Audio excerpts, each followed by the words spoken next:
Week 12, fantasy football, running back tier list, breaking down everything you guys need to know to set your fantasy football lineups at the running back position. Let's not waste any time. Let's get right into it. On bye this week, you have no Devon Achane, no RJ Harvey, J.K. Dobbins, Kamani Vidal / Amarian Hampton, and the Washington running backs Chris Rodriguez and Bill. Week 12 is the second last week of byes, and then in week 14, we'll have a number of teams on bye, and then we will be free and clear into the playoffs. Let's talk about some injuries because we do have a couple of guys already ruled out and a couple of notable things to talk about here. Isaiah Pacheco ruled out with a knee injury. He's been out since, I believe, week 9 before the bye. He may have re-aggravated it as well because he was a full participant in practice on Wednesday, and then he was downgraded to limited on Thursday and on Friday after that, and he did get ruled out yesterday. So Kareem Hunt will be the starting running back for the Chiefs yet again. Ramondre Stevenson making his return. He's been out, I think, 2-3 games at least at this point. He is expected to be good to go. There wasn't many restrictions. He is playing with that toe injury. Should shake up the Patriots backfield. I'm sure Trevion Henderson managers are holding their breath that Trevion Henderson indeed does stay the starter, but it will give us some insight onto what to expect out of Trevion Henderson for the rest of the season with Ramondre Stevenson out there. Bucky Irving is the one that everybody was monitoring this week. He was ruled out after a limited participation in practice all week. Bulls sounded optimistic that he will play in week 13. There was the whole hoopla with Mike Florio's report that he's not doing well mentally. It sounds like Rick Stroud of the Tampa Bay Times kind of walked that report back a little bit. It sounded like he was just struggling with the fact that he got injured. Should be good to go in week 13. Unfortunately, it will be another week without Bucky Irving, but if you do have Sean Tucker, you picked him up off the waiver wire, and Rachaad White even as a low-end flex play, definitely in play this week. Josh Jacobs will be, in my estimation, we don't have official word on this, my estimation will be that he will go. Did not practice Wednesday, limited the last two days of practice. He is a tough SOB, man. I think he will probably go out there. If he doesn't, Emmanuel Wilson will be my RB25 this week. So if you guys want to factor that in when I'm doing the list, RB25 will be Emmanuel Wilson if Josh Jacobs doesn't go. But I do have Jacobs right now ranked inside my top 12. Apparently he's feeling good and he should be good to go. If I had to guess, you guys might see a report at this point when you are watching the video, but I'll leave any updates in the pinned comment. Alvin Kamara still limited all week with an ankle injury. Coming out of a bye, that's not ideal, but he should be good to go. No limitations there. And DeAndre Swift still dealing with that hip injury, but he did get two full practices in a row, so he should be fine from that regard. But moving into the actual tier list here, you guys can see my top tier of running backs, the elite RB1s. We got a revenge game for Christian McCaffrey going up against the 18th ranked Carolina Panthers. The 49ers, of course, are a zone rushing team. They run zone at a top 5 rate. The Panthers allow zone runs upwards of 4.71 yards per carry, which is the 4th highest in the NFL. So a nice little ground schematic matchup for Christian McCaffrey. Jonathan Taylor at the Kansas City Chiefs here. They are 8th against fantasy football running backs. Rushing EPA defensively, the Chiefs are actually 24th against the run. You'd rather run than throw against them, which is obviously bad news for them because Jonathan Taylor is Jonathan Taylor, and I would expect the Indianapolis Colts to rely very heavily on him, so it could be a 25-plus carry day coming for JT. Number 3 running back for me here is Jahmyr Gibbs versus the New York Giants. They are ranked 31st in adjusted fantasy points allowed to the running back position. They're 32nd in rushing EPA,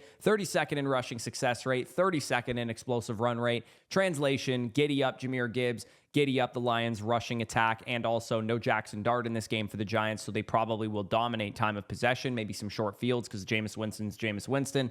Number 4 running back for me is Bijan Robinson at the New Orleans Saints. They are about 13th in adjusted fantasy points allowed to running backs. Bijan does average 60 receiving yards per game, and now we have Drake London out for this game and potentially out for another game or two after this with a PCL sprain. Saints are quietly a top 8 run defense in EPA allowed, so I think if Bijan is going to get a lot of damage done in this game, it'll probably need those touches to come through the air. And with Kirk Cousins starting, very immobile, not a whole lot of pocket manipulation at this point in his career, I think we should see 8-9 targets in this game for Bijan Robinson, which is why he's my RB4. Number 5 running back for me is Derrick Henry versus the 15th ranked New York Jets. Since Lamar Jackson has come back from injury, Derrick Henry is 2nd in the NFL in rushing yards. We haven't seen the 30 bomb yet, the 40 bomb yet from Derrick Henry from fantasy, but it may be coming this week against a defense that is 26th in EPA as a total defense and has allowed 4.91 yards per carry on inside runs, which is top 5 in the NFL. Next tier of running backs, we have the RB1s. Saquon Barkley at the 30th ranked Dallas Cowboys. The usage has been there for Barkley. The efficiency has not been. As we've seen the last 2 games, he's been just a top 20 and 26 running back the last 2 weeks. They probably will be able to keep Saquon Barkley at bay. We factor in kind of what the Cowboys defense looked like against the Raiders. Now with Quinnen Williams added, DeMarvion Overshown coming back. Eventually, the 32nd ranked success rate run defense is probably a little bit of a farce here, given that they've had some additions to the secondary and to the front seven coming back from injury. But 26 can always house one. We know this about Saquon Barkley, so he is in there as a top 6 running back for me, but it's on the road in Dallas, and I think that the Cowboys have a chance to win that game. I don't think that the Eagles will particularly be dominant on offense because we haven't seen that from them in a couple of weeks. Number 7 ranked running back here for me is Rico Dowdle at the San Francisco 49ers on Monday Night Football. 27th ranked against the fantasy football running back position, especially since Bosa and Warner have gone out. This is a defense that you can exploit on the ground. And this is a truly elite workload for Rico, man. 28, 21, and 26 touches in the last 3 games. Now you get a 49ers defense that is 28th in success rate allowed. Carolina is also playing much better as a passing game. Traditionally, the last couple of weeks, we've seen neutral run rate be very high, Rico Dowdle being the engine of the offense. But last week, for whatever reason, they let Bryce Young throw the ball, and he threw the ball for like 440 yards. Rico Dowdle had 5 for 55 through the air, so much better receiving usage as well. If you look at his route participation, it jumped from like the 40-50% rate, like we've seen most of the games this season, all the way up to 71%. So maybe that was a result of the game script, the fact that they were throwing a lot more. But regardless, definitely great news for Dowdle overall that he is just a complete workhorse and has to be a top 8 running back. James Cook at Houston here. He played on Thursday night. They were 5th coming into the game against running backs. He busted off a long touchdown at the beginning of the game, 21.9 fantasy points for Jimmy Cooks. Great day considering the matchup on TNF and considering how bad the Bills offense played overall. You love to see James Cook still having 21.9 fantasy points in that game. Kyren Williams, we have versus the Tampa Bay Buccaneers. I think a lot of people have put a lot of stock into the whole like him and Corum, rotating drive by drive. But the reality is it hasn't resulted in less fantasy production. And in fact, it's resulted in more fantasy production for Kyren Williams. And he's got 3 of his 4 best grades as a rusher this year per PFF in the last 3 weeks. So teams don't run against Tampa Bay. Like we know this about Tampa Bay. We are 28th in pass rate over expected as a defense, which means people know that they can't run against us. So they throw the ball a lot. And we also have a top 2 success rate defending the run. So it downgrades the matchup here, but the Rams are implied for a lot of points. It should be a relatively high scoring game, especially just on the Rams side because they're at home. They're favored by like 6 points. They're implied for over 25 this week. So you feel very good about Kyren Williams being able to find the end zone, get some efficient receiving touches potentially. We saw when he played the 49ers a couple of weeks back that he did have like a 10-target game, so we know he has that in him. My number 10 running back this week is Trevion Henderson, who would probably be at the head of this tier if it wasn't for Ramondre Stevenson playing, because the Cincinnati Bengals are 32nd against the fantasy football running back position, and the Patriots are implied for 28.5 points, which is actually the 3rd most of any running back that I've talked about so far, behind just Derrick Henry and Jahmyr Gibbs. So look at this workload. Look at the Bengals defense. This was a smash matchup waiting to happen if Stevenson wasn't coming back. But Stevenson is slated to play. It's a multi-week absence, so I can't imagine he'll be the starter. Can't imagine Mike Vrabel's stupid enough to put Ramondre Stevenson out there 60, 70% of the snaps. But I do think he will eat into Trevion Henderson for a modest like 30 to 40% of the snaps. So that 80% plus opportunity share, and in week number 11, the 90% snap share that we saw Trevion Henderson get, that's probably going to drop down to about 60% or so. But given the matchup, this is a very, very good matchup for him, and he can still get a lot of damage on the ground done. Josh Jacobs versus the Minnesota Vikings closes out this tier. Again, this is with the assumption that Josh Jacobs plays. If he is out, obviously he would come out of this tier, and Emmanuel Wilson will probably end up being in the C tier for me towards the end of it. Jacobs is a tough SOB. He rarely misses games. He probably is going to play through this injury. It's a bad matchup, but the Packers are at home favored by nearly a touchdown. And sneakily, teams do give their running backs a lot of carries against the Vikings. They actually average 26.3 running back carries allowed, which is the most running back volume of any team in the NFL. So it's kind of a little bit weird because they are a pretty good run defense overall, but there could be some volume incoming for Josh Jacobs. For whatever reason, teams like to throw a little bit less against Minnesota and run up the middle against them, which bodes well for Jacobs there. So moving into the RB2s, the high-end RB2s, we have Javonte Williams versus the 21st ranked Philadelphia Eagles. The Eagles are a decent matchup, don't get me wrong. I'm a little bit worried about Javonte Williams, though, because coming into the year, none of us thought Javonte would be this good. Like, that's kind of why I'm a little bit worried about him, because he's averaged 4.4 yards per carry over his last 5 games, and 3 of his worst rushing grades on the season have come over his last 5 games as well. And then you look at the beginning of the year, 5.65 yards per carry. So it's just something to keep an eye on. I'm not overly worried about it, because you look at that workload, 75, 89, and 78% of the snaps over the last 3 games. I just wouldn't go into Javonte Williams thinking you need to buy low on this player. I think he's probably a hold. Maybe if he has a big game here, you could even sell high on him, because he could be a silent killer down the stretch, because you have to throw him out there. He's getting too much work on too good of an offense to not put in your starting lineup. But with the 5th hardest rest of season schedule and the 2nd hardest after this week against Philadelphia, it's possible that if Javonte Williams has 20 fantasy points or something, you could probably sell him in a tier up situation. Maybe Bijan has a down week. Maybe Gibbs has a down week. Maybe Derrick Henry has a down week. Jonathan Taylor, McCaffrey, one of those guys, you can use Javonte in a package deal if you haven't had your trade deadline yet.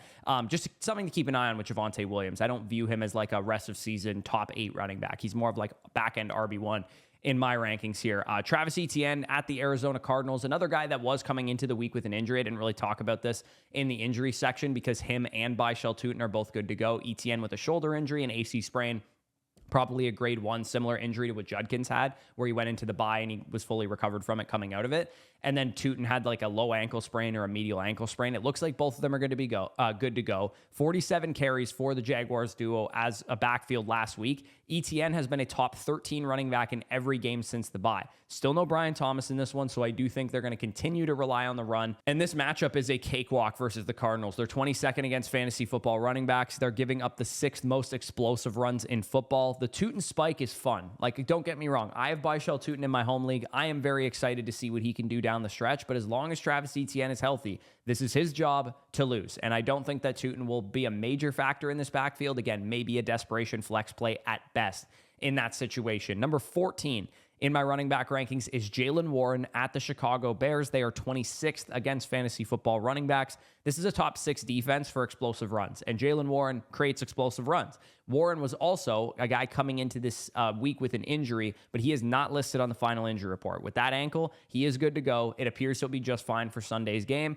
If you want to stash Kenneth Gainwell just in case he re-aggravates it, that would probably be wise, but I'm not really too worried about him. In fact, I actually like him to go higher than 12.5 for his longest rush. As I made mention to, this is a defense that is top 6 in explosive runs allowed, which I think Jaylen Warren could break off 1 or 2 of those. Number 15 in my running back rankings is Chase Brown versus the New England Patriots, who are 3rd against fantasy football running backs. We know that the Patriots are a tough matchup for the run. They've allowed, like 150-plus yard rusher this entire season. It was Sean Tucker. The Bengals, though, are quietly actually a top 5 team in rushing EPA this season. Doesn't seem like it, because coming into like October or so, Chase Brown just couldn't run the ball. But over the last like 5-6 weeks, especially since Flacco's been starting, they've actually been pretty efficient on the ground. And Chase also has a whopping 5.5 target projection on Underdog, plus 30.5 receiving yards. So they're expecting him to get a lot of receiving volume. The last 2 games he's played with Flacco, he has 8 and 14 targets in those last 2 games. And knowing that the Patriots are tough to run the ball against up the middle, and they're allowing the fewest rushing yards per game, Chase Brown is in a pretty good spot, I would say, to have a lot of receiving work in this one. We will not get Joe Burrow back for this game. It will be one more game of Joe Flacco by the sounds of it next week on Thanksgiving. We will probably see Joe Burrow in that Thursday game. But nonetheless, Chase Brown, 95 and 83% of the snaps the last 2 games. That will absolutely play, and I do like him to go higher than his 30.5 receiving yardage total. Breece Hall at the Baltimore Ravens. He's my number 16 running back. They are 20th against the run. 6 targets for Breece Hall in the only game that Tyrod Taylor both started and finished. That was against Tampa Bay this year. The Jets are nearly 2 touchdown underdogs, and the one thing that Tyrod has that Fields doesn't is the trust of the coaching staff to actually drop back and throw the football. It's very clear that the Jets' defensive matchups are always skewed against Breece Hall, because Justin Fields doesn't throw, and the teams that are facing the Jets know that he won't throw, so they just stack the box, and it's very difficult for Breece Hall to get any running room. So the fact that even though they don't have any receivers, Tyrod Taylor will at least unleash the pass a little bit more. It's possible that Breece Hall has a little bit more running room in this game, and as you've seen the last 2 games, 70+% of the snaps, and of course he has 18% targets per route run on the season. And I do think he could catch some balls in this game, especially if they're playing from behind. Next up, I have Quinshon Judkins at the Las Vegas Raiders. They are 19th against the run. Call me crazy, but I actually think that Shedeur Sanders is an upgrade over Dylan Gabriel. I know, Dylan Gabriel, the god himself, Shedeur Sanders was a better prospect. At least he's accurate. At least he could throw a deep ball. At least he can make good decisions. Is he going to take too many sacks? Yes. Is he going to probably go to his check down too fast and not stretch the field when he needs to hang in there and step up and stuff? Yes. Shedeur Sanders has flaws. Don't get me wrong, but he is a better quarterback than Dillon Gabriel, and that is an upgrade to this offense. He is facing a tough pass rush, and he will probably hold the ball too long, and maybe Max Crosby has 2+ sacks in this game, but Judkins might actually have some rushing room if Fannin, Judy, and others can make some downfield plays. Very similar to what I just said about Breece Hall. Dillon Gabriel did not get allowed to throw the football. Like, he just wasn't a good enough quarterback. They didn't trust him to throw, and I think that it's possible in this game Shedeur Sanders completes 20+ passes and has a pretty good day as a result of it. The Raiders have only allowed one quarterback to go under 22 completions. So if they're able to throw the ball, Judkins will probably have some rushing room, and I do think he can have a nice bounce-back performance. It's been a while since he's had a really big game, since like week 7, I would say, against the Miami Dolphins. We haven't seen him have like a big time game.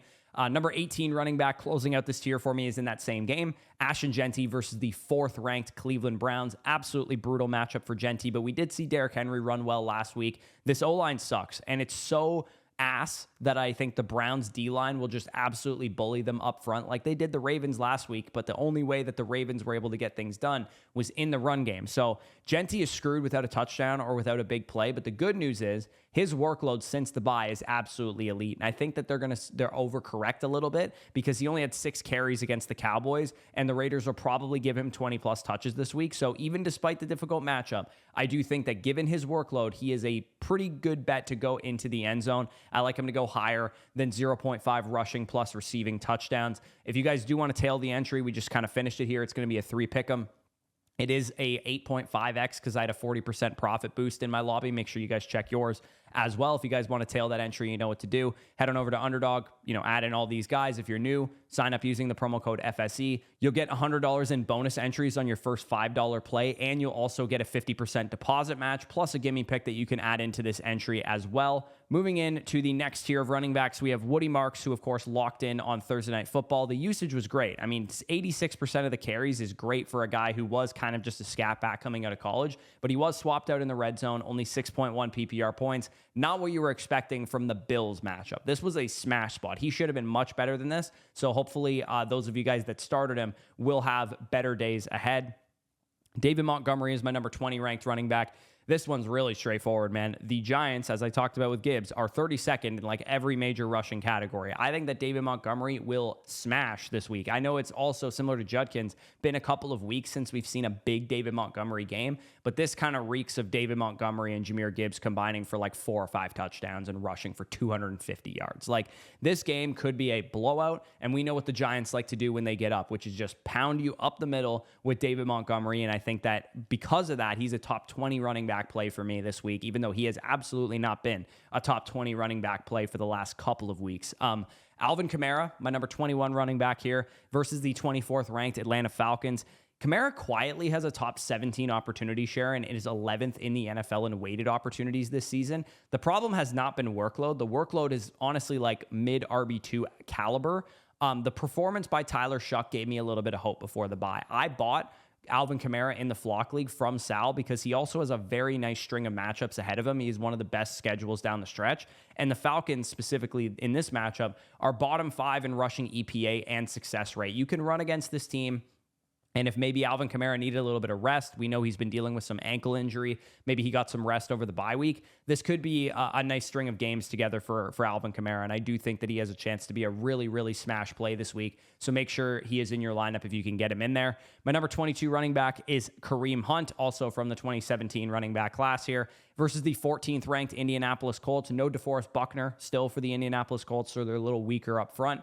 No Pacheco also means that Hunt will get a big workload. We've seen when Pacheco is out, he produces like an RB2 when he's the starter. He has a touchdown in back-to-back games, over 80% of the snaps in back-to-back games. He's averaging 2 inside the 5 carries per game over his last 3 as well. So this is a dude that really, honestly, all you're looking for, similar to Montgomery, is, hey, can you get me 60 plus total yards and a touchdown? That's kind of what Kareem Hunt represents in this matchup. Number 23 ranked running back for me is DeAndre Swift versus the Pittsburgh Steelers, who are 7th against the run. It's been 3 weeks since the Menengai breakout game. Swift is still the lead dog here. He's averaging 15 points per game this season. The Bears are actually leading the NFC North too with like a 7-3 record, and they get a Steelers team here and a defense that is exactly mid. They are number 16 in EPA per play. Sneaky stat about the Steelers too is that they're 32 in opponent plays per game, aka they can't get off the field as a defense and they can't sustain drives as an offense, leading to the time of possession battle normally going to the opposing offense, which I think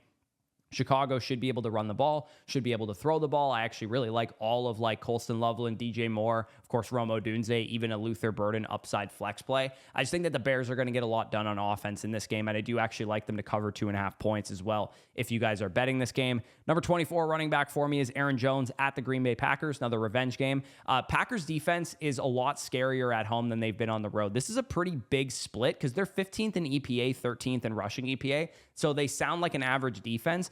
But the Packers at home are allowing only 15 points per game, and they've played some very good offenses at home. The Lions, week 2 against the Commanders, when everyone was healthy, they played them. The Eagles, the Bengals, the Panthers, like those are pretty decent offenses. And then they've gone against like the Browns and the Jameis Giants and others on the road, and they're allowing like 24 points per game on the road. So I do think that 9, J.J. McCarthy could be in for a rude awakening here, and it wouldn't shock me if the Vikings offense kind of crapped their pants and Aaron Jones had a down game as a result of that. So just keep that in mind. Kenneth Walker is my number 25 ranked running back. I did move him down just a little bit. I had him at 21 before, but he did pop up on the injury report yesterday with a glute injury. It sounds minor. Mike McDonald said he's already playing, but I just factored it in just a little bit to his ranking because Tennessee also, even though they're 28th in adjusted fantasy points to the run, they are also getting they have Jeffrey Simmons back at a couple of their upfront players, which has skewed kind of their splits.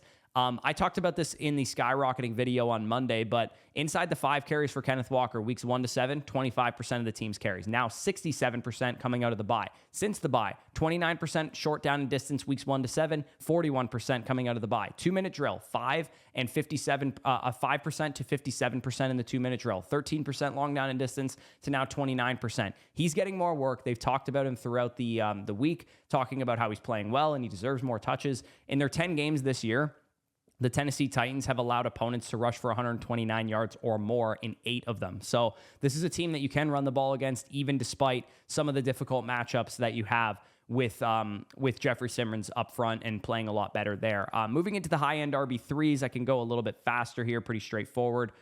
We could talk here about Sean Tucker. Sean Tucker and Tyrone Tracy are the top 2 guys of this tier. Sean Tucker I have against the Rams. They're talking about him getting more carries. I do think he'll lead this team in carries this weekend against the Los Angeles Rams. He'll probably have 15+ carries in this game.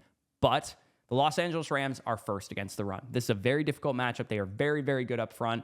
And specifically on the interior, the Bucs are probably going to be overmatched. So Sean Tucker against the Bills, who are like 29th against the run, versus Sean Tucker against the Rams, who are first against the run, not the same thing. Definitely not the same thing. So even though I think he is a good stash and a good play maybe this week if you need a flex, I wouldn't count on a 33-point day or whatever he posted against the Bills. Tyrone Tracy at the Detroit Lions, also a very difficult matchup for him. You love to see the 17.9 points against the Packers last week, but you don't love to see the fact that he's getting taken off the field in every short yardage situation. They do not trust him on the goal line. It's the reason Devin Singletary has punched in all the touchdowns, and that's going to hurt his ceiling because unless he's getting those touches, this is a guy that has to score from like 20 yards out to be able to find the end zone, and that's obviously a large source of ceiling for the running back position.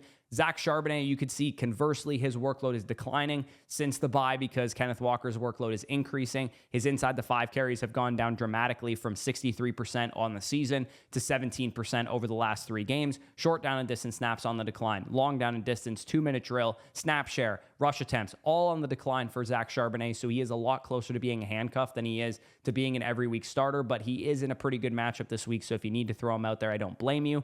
Bam Knight versus the Jacksonville Jaguars. No Amari DiMercato. He has a high ankle sprain. It is going to be Bam Knight and Michael Carter. The Cardinals are at home in this game, so I don't think it'll be like a negative game script against Jacksonville, especially because they don't have Brian Thomas Jr. back. It'll probably be a close game. I think Bam Knight will probably have 15+ carries in this game, or at least 15 total touches in this game, and he was very close to having a monster day last week. Got called back a 60-yard touchdown on a holding penalty. So Bam Knight, if you need to throw him out there, honestly, like on the spot right now, I probably would start him over Sean Tucker and Tyrone Tracy and Charbonnet. I might move him to the head of this tier because I just think his matchup stacks up a lot better than those guys.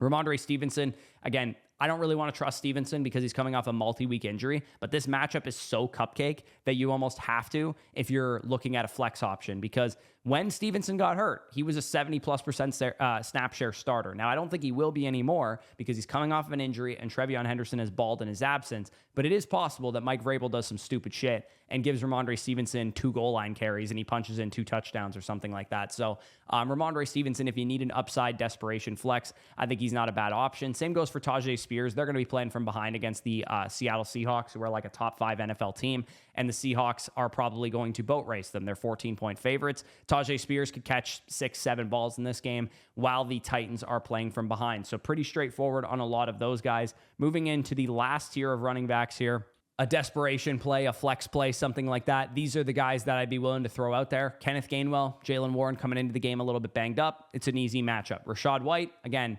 positive game script. Sean Tucker will get the touches. Negative game script, which is what I expect, Rachaad White will get the touches. So I think in the matchups that matter video, I said that I would prefer Rachaad White this week. With all the smoke and all the buzz that's coming out about Sean Tucker, I just can't have that stance. But it wouldn't shock me if Rachaad White does play more snaps, get a couple of targets in this game because the Bucs are losing for most of it, and I don't think we will win this game as a fan of the team. I think it's going to be an uphill battle, even with Chris Godwin probably back.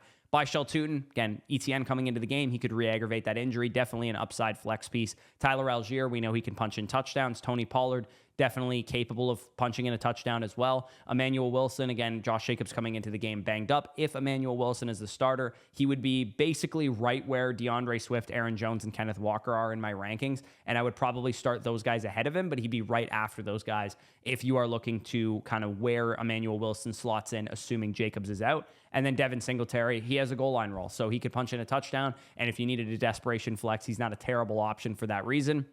But that is my top 38 running backs. Hopefully you guys enjoyed this video. Hopefully you got some value from it. If you guys did, leave a like down below. Subscribe to the channel if you guys are new around here. Make sure to check out flockfantasy.com for everything we got going on over there. Rest of season rankings, weekly rankings, dynasty rankings. All of our tools, our My Teams feature, our calculator, everything you guys will need to continue dominating your fantasy football leagues, because at this point in the season, if you're still watching, you're probably in the thick of things. You're looking for a playoff spot. You're looking for a bye. You're trying to win your championship, and we can help you get there. So make sure to subscribe if you guys are new around here. And of course, check out our site for bonus content to help you win even more. So that'll be linked down below in the pinned comment and in the description. If you want to tail our underdog pick'em entry, again, that was the Genty touchdown, the receiving yards on Chase Brown, and then the longest rush on Jaylen Warren. Again, new customers over on Underdog can sign up. Promo code FSE. You get a gimme pick in your pick'em lobby. You get 50% back on your first deposit. When you play $5, you get $100 in bonus entries. Tons of reasons to check out Underdog. And of course, like I said, my entry has a 40% profit boost token on it. They're constantly dropping new promos. Next week for Thanksgiving, they're going to have a shit ton of promos there. So make sure to stay tuned for that. But if you want to tail that, link down below in the pinned comment. Peace out, and I'll talk to you soon.